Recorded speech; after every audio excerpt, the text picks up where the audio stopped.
শুভ সকাল বন্ধুরা। তো আজকে রান্না বান্নার জন্য সব কেটে কুটে ধুয়ে একদম পরিষ্কার করে রেখে দিয়েছি। দেখো কি কেটেছি।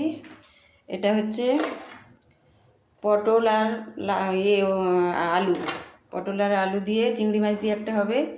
আর এটা হচ্ছে ধুদুল আর আলু চিংড়ি মাছ দিয়ে শুকনো করে হবে। আর এটা তো মোচা এখনও সিদ্ধ হয়নি, ভিজিয়ে রেখেছি জলে। আর এটা কাঁঠালের দানা দিয়ে একটা রান্না করবো বলে ভাবছি, তা এখন কি করবো এখন ঠিক করিনি। আর মাছ আছে, মাছটা আজকে একটু ঝাল করব। এই হচ্ছে আজকে রান্না হবে। তো এই পর্যন্ত আমার কাটাকুটি হয়ে আছে। আর এই কড়াইটা ভেবেছিলাম করব, দেখলাম ভাল লাগছে না, অনেকগুলো হয়ে যাচ্ছে আর এত তরকারি কেউ খেতেও চায় না। শুভ দুপুর বন্ধুরা। দুপুরে আমরা খাবার নিয়ে চলে এসেছি। তো আজকে কী করেছি দেখো, এই তো সাদা ভাত রয়েছে এখানে। আর ছেলের এটা দেবো, এটা হচ্ছে মাছ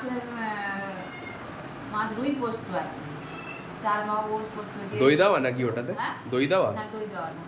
এটা হচ্ছে মোচা চিংড়ি মাছ দিয়ে, এটা হচ্ছে মাছের তেল পেঁয়াজ রসুন দিয়ে, এটা হচ্ছে পটল আলু চিংড়ি মাছ দিয়ে। ওটা তোলো চামচটা, বোঝা যাচ্ছে না। আর এটা হচ্ছে ধুদুল চিংড়ি মাছ দিয়ে শুকনো করে করা। এটা খাবো না, মিষ্টি এটা ভালো হয়েছে মিষ্টি। আর এইটা হচ্ছে একটা বললাম যে তখন কাঁঠালের দানা। ও কাঁঠালের দানাটা, এটা কাঁঠালের দানা। এটা খেয়ে দেখি তো কিরকম। খেয়ে দেখ, ভেঙে যাচ্ছে, একটু ভেঙে ভেঙে যাচ্ছে। আর একটু বেসন দিলে ভালো। পেঁয়াজ আদা রসুন চিংড়ি খেতে ভালো হয়েছে। বেটে নিয়ে যেমন বড়া করে ওইভাবে বড়া করেছি। রসুন বেশি করে দাও না, ভালো লেগেছে বেশ। একটু ভাতটা বেড়ে দিই।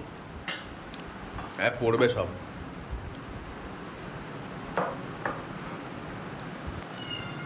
তরকারিগুলো দিয়ে দিই। আমাকে দিতে হবে না, ওর মধ্যে থাক। দিয়ে দিই, না না, তেলটা দিয়ে দিই অল্প করে। সব রকম ওটা দিয়ে দাও।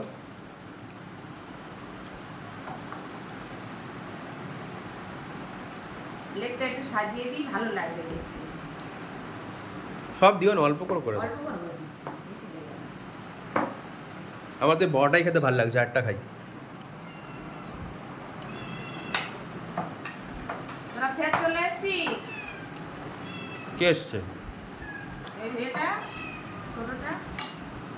এই দেখো ছেলের প্লেটটা সাজিয়ে দিয়েছি, মাছটা দিয়ে দিই। ওটা পরে দেবে। এই দেখো বন্ধুরা, ছেলের প্লেটটা সাজিয়ে দিয়েছি, মাছটা এখন দিইনি। তো আমরা এখন খেতে থাকবো। তো পরে আবার তোমাদের সাথে দেখা হবে। টাটা।